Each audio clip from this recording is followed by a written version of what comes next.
शुभ सकाल बंधुरा केमन आछो तोमरा सबाई आशा करछि तोमरा सबाई खूब भालो आछो और आमराओ भालो आछि। आमार आरो एकटी नतुन भिडियोते तोमादेर सबाइके अनेक स्वागत जानाई।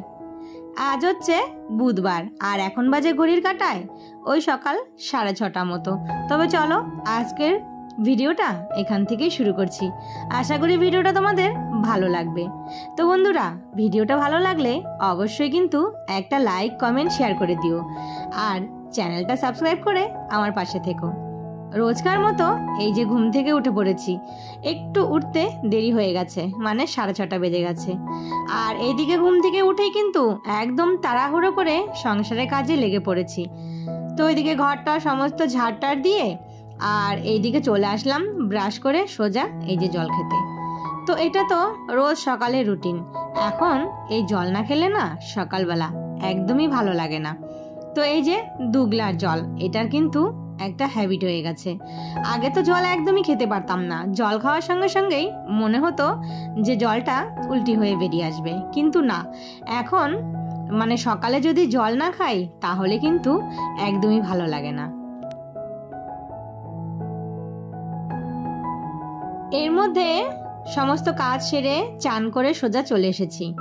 আর এইদিকে বৃষ্টি পড়ছে বাইরে, জানো তো, তাই এই জামা কাপড় মেলতে আর বাইরে গেলাম না। বাইরে বলতে ছাদের উপরেও অনেক জামা কাপড় মেলা আছে। আর এই যে জামা কাপড়গুলো এখন আপাতত এই বারান্দার মধ্যেই মেলে দিচ্ছি। তো একটু পরে যদি একটু হালকা বৃষ্টিটা কমে একটু রোদ উঠে তাহলে এই জামা কাপড়গুলো উপরে নিয়ে মেলে দেব। আর এখন ইচ্ছেই হচ্ছে না যে আবার ছাদে গিয়ে ওই জামা কাপড়গুলো নামিয়ে আবার এগুলো মেলে দিই। আপাতত এইখানেই মেলা থাক। আর এই যে 2 দিন থেকে আবার সেই মুষলধারে বৃষ্টি শুরু হয়েছে। তো জামা কাপড় কালকে যে মেলেছিলাম সেগুলো একটু শুকিয়ে গেছে, তো সেগুলো সরিয়ে দিয়ে আর ভেজাগুলো মেলে দিয়ে আসলাম। তারপর চলে আসলাম এই যে ঘরে। তো ঘরে এসে মুখে একটু ক্রিম আর এই যে চুলটা আছে একটু সিঁদুর করে নেব। আজকে তো আমাবতী সেরে গেছে, মানে ছেড়ে গেছে, কিন্তু পুজো দিতে পারবো না, এই যে অসুবিধা। তো এখন পুজো দেওয়ার জন্য শাশুড়ি মাকেই বলে দিয়েছি। তো শাশুড়ি মা সকাল সকাল ফুল অবশ্য তুলে রেখেছে। আর আজ তো ঠাকুর ঘরে অনেক কাজ, জানো তো, মানে সমস্ত ঠাকুরের জিনিস, তারপর ওই যে ঠাকুরের যে পর্দা টর্দাগুলো সব বের করে কাচতে হবে।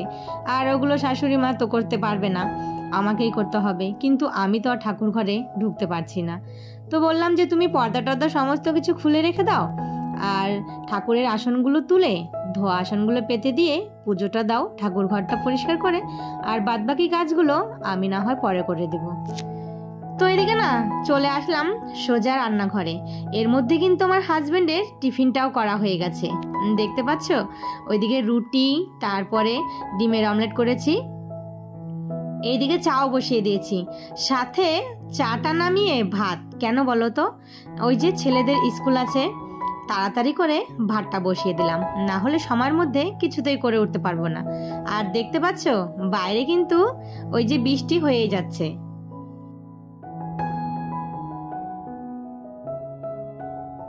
আজকে একটু মুসুরির ডাল করব।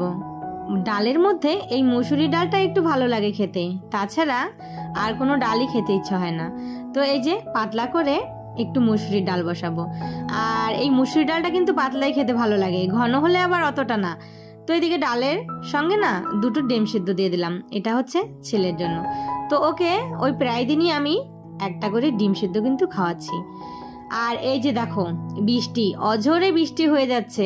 তো এত পরিমাণে বৃষ্টি হয়েছে, এই যে কয়েকদিন আগে যে বৃষ্টি হচ্ছিল সেই রকম বৃষ্টি আবারও হচ্ছে এই যে 2 দিন থেকে। আজকে আমাবতী ছেড়েছে, তো মনে হচ্ছে আজকের থেকে বৃষ্টি যদি চলে যায়, কিন্তু ওই যে বৃষ্টি চলে গেলে কিন্তু আবার সেই প্রচণ্ড পরিমাণে গরম পড়বে।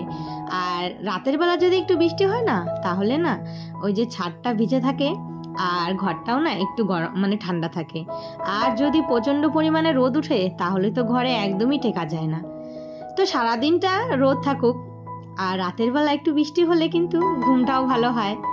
যাই হোক, এইদিকে চলে এসেছি রান্নাঘরে রান্নার জোগাড় করতে। তো এর মধ্যে কিন্তু একটা চচ্চড়ি করেছি, সেটা হচ্ছে মাছের কাঁটা দিয়ে, মানে মাছের না মাথা ছিল। তো ভাবলাম যে ওই আলু, বেগুন, একটা টমেটো, সাথে একটু কচু ছিল সেটাও কেটে দিয়েছি, দিয়ে বেশি করে পেঁয়াজ দিয়ে কাঁচা লঙ্কা দিয়ে একটু চচ্চড়ি করলাম।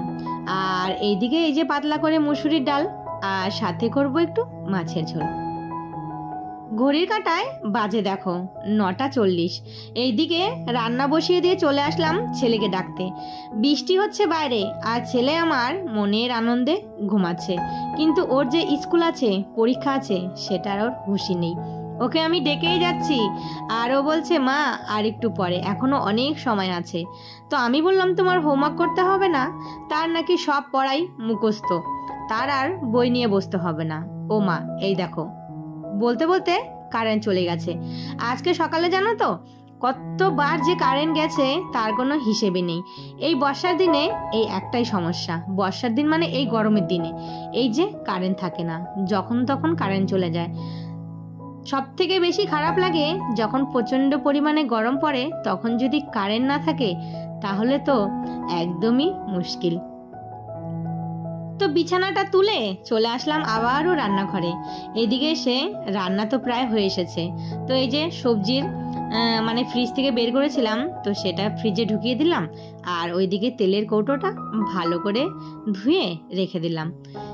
তারপর এই যে লবণের কৌটোটা না একটু খালি হয়ে গেছে, আর লবণের কৌটো নাকি কোনো সময় খালি রাখতে হয় না, এটা আমি শুনেছি।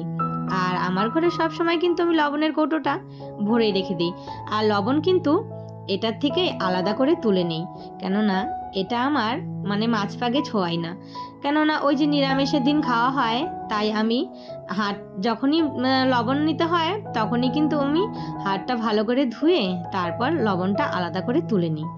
ওই যে এঁঠো কাটা হয় না, এর জন্য আলাদা করে লবণটা সরিয়ে রেখেছি। তারপর মাছের ঝোলটা নামিয়ে এই যে গরম গরম কড়াইটা মেজে ফেললাম। আর এই গরম গরম কড়াই যদি না মাজি না, তাহলে কিন্তু এই কড়াই কিন্তু একদমই পরিষ্কার হতে চায় না। এইদিকে কিন্তু বৃষ্টি পড়েই যাচ্ছে, বৃষ্টি থামার আর কোনো নামই নিচ্ছে না। এদিকে ছেলেকেও স্কুলে দিয়ে আসতে হবে। তো এইদিকে দেখো রান্না বান্না সেরে তাড়াতাড়ি করে এই যে রান্নাঘরটা পরিষ্কার করে নিয়ে খাওয়া দাওয়া সেরে ছেলেকে নিয়ে যাব স্কুলে। সকাল থেকে সমস্ত কাজ একা হাতে সংসারের ম্যানেজ করি। সংসারে আরামের থেকে খাটনিটাই বেশি। তো এই যে চলে আসলাম সমস্ত কাজগুলো কমপ্লিট করে ছেলেকে খেতে দিতে। তো ছেলে বলছে রুটি খাবে। সকালে 2টো রুটি বেশি করেছিলাম, টিফিনে নিয়ে যাবে আর খেয়ে যাবে। আমার ছোট ছেলে বড় ছেলে রুটি খেতে একটু বেশি ভালোবাসে, বিশেষ করে ছোট ছেলে। ওর যদি 3 বেলাও রুটি দাও তাহলেও কিন্তু ওর কোনো আপত্তি নেই। তারপর এই যে মানি প্ল্যান্ট গাছগুলো না দেখো কেমন লাল হয়ে গেছে, মানে এই যে কয়েকদিন থেকে একটু জলটা পাল্টানো হয়নি, এই জন্যই বোধহয় এরকম হয়ে গেছে। তারপর চলে আসলাম এই যে ছেলের ব্যাগটা গোছাতে। ওইদিকে ছেলে খাচ্ছে, এদিকে আমি তাড়াতাড়ি করে ওর ব্যাগটা গুছিয়ে দিয়ে তারপর আমিও একটু ভাত মুখে দিয়ে চলে যাব ওকে দিতে। এর মাঝে অনেকটা সময় কেটে গেছে। এই দেখো দুপুরবেলা খুব সুন্দর রোদ উঠেছিল, সমস্ত জামা কাপড়গুলো মেলে দিয়েছি আর সব কিন্তু শুকিয়ে গেছে। তো চলো বন্ধুরা, আজকের ভিডিওটা তাহলে এখানেই শেষ করি। সবাই ভালো থেকো, সুস্থ থেকো, আবারও দেখা হবে।